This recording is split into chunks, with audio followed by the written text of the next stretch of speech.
সামাজিক অপদস্থতা থেকে আমাদেরকে বাঁচানোর জন্য এই সিস্টেমটাকে বাতিল করে দিয়েছে। যেমন এভাবে বনে ইসরায়েলের মধ্যে একটা সিস্টেম ছিল, রাতে অন্ধকারে গুনাহ করবে, ওই গুনাহগারের দরজা খুলেছে।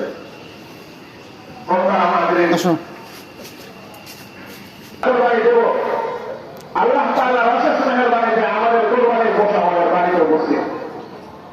এখন আমাদের যেটা করণীয় হইল, আল্লাহ তাআলার কাছে কাপড় সরে বিনয়ের সাথে বারবার আরজি পেশ করা, আল্লাহ আমার কোরবানি আসলে কম বা বেশি আর বাসিক কখন আল্লাহ সুবহানাহু ওয়া তাআলা আপনার এই কোরবানি যদি আমার এই কোরবানি যদি কবুল করে কারণ কোরবানির জন্য 3 ঘন্টা সময় নির্দিষ্ট আছে। আসলে কোরবানির জন্য প্রচুর কিছু